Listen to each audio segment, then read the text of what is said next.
Il y a le bar et le maquereau.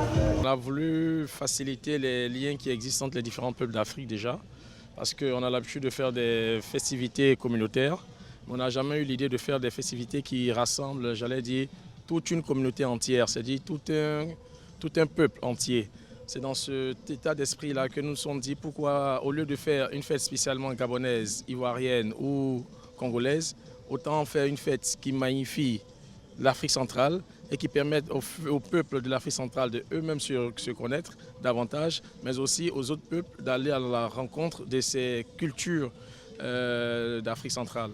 D'où est venue cette initiative-là de la semaine gastronomique de l'Afrique centrale. Le thème consistait à bannir les frontières mentales donc, entre les différents pays d'Afrique. Et donc une journée de l'Afrique centrale organisée au Sénégal, ça permet aux Sénégalais et aux jeunes, aux personnes de l'Afrique de l'Ouest de mieux connaître la culture ou les habitudes de l'Afrique centrale et vice-versa. Et donc c'est une façon de briser les frontières mentales et que ce que j'ai retenu de toutes les conférences, c'est qu'on ne s'appelle plus étranger au Sénégal. On dit nous sommes africains. La gastronomie est très très porteuse de valeurs culturelles. Il n'y a pas seulement que le fait de manger, mais c'est toute une culture, non seulement à travers les recettes, mais aussi à travers tout le protocole qui entoure la prise du repas. Et je pense que cette semaine de la gastronomie est comme une passerelle entre les pays africains. C'est vrai que moi je viens de l'Afrique occidentale, mais je me sens tout à fait concerné lorsqu'on parle de la gastronomie africaine, notamment de l'Afrique centrale.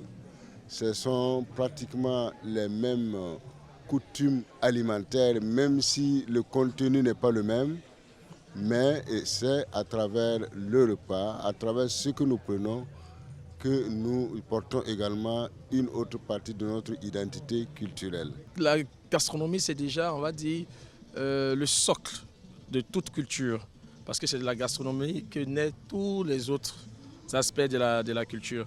Donc on s'est dit que vu que la gastronomie reste un élément fédérateur des peuples, il fallait passer par cette gastronomie-là pour permettre à ces peuples-là de se connaître davantage d'un point de vue culture touristique et aussi, on va dire, artistique. Donc c'est vraiment cette idée-là qui nous a motivés afin de permettre à tous ces peuples-là de se connaître davantage. Parce que la danse qu'on danse, on va dire, ou bien une nourriture qu'on mangerait au Congo, on la retrouverait facilement au Tchad, mais qui porterait peut-être un autre nom, ou même en Côte d'Ivoire, qui sait. Donc c'est vraiment permettre à tout le monde de se connaître et puis de vraiment favoriser les relations sud-sud aussi. La gastronomie, pour reprendre les mots d'un conférencier, c'est en Afrique, manger, ce n'est pas simplement se nourrir. Voilà. C'est-à-dire, le conférencier disait que si vous êtes au Sénégal et que vous ne mangez que le tchèp dans les restaurants, non, vous n'avez pas encore mangé du tchèp. Parce que pour manger le tchèp, c'est tout un cérémonial qui est autour. C'est une socialisation. Le plat est au centre, l'aîné est là, le frère est là, tout le monde est là autour. Maman fait ses petites touches à côté. On prend la viande, on la découpe, le poisson, etc. Il y a tout un récital qui est autour. Et c'est comme ça qu'on mange en Afrique en réalité. Et donc, à travers la gastronomie, je pense que c'est la culture. Voilà. Et quand une maman apprend à sa fille à préparer, ce n'est pas seulement la nourriture comme le disait le conférencier, c'est toute une culture qu'elle transmet à sa fille.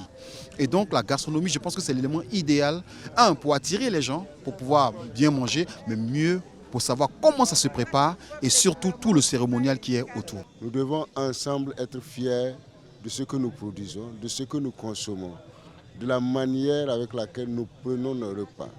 C'est autour des plats qu'on inculque un certain nombre de valeurs aux enfants, de se concentrer pour le repas, de manger devant eux, de ne pas prendre le plus gros morceau, etc., pour montrer à l'enfant, de lui donner la capacité de se contenir, de maîtriser son appétit. Oui, moi je représente en principe le Togo et le Bénin. C'est plus ou moins deux pays qui ont les nourritures pareilles. Donc ils font en même temps aïmolo.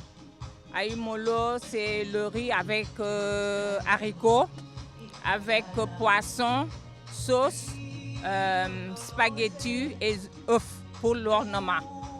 Il y a aussi sauce feuille qu'on accompagne avec akassa. Il y a sauce gombo. Et puis il y a attiéké aloko.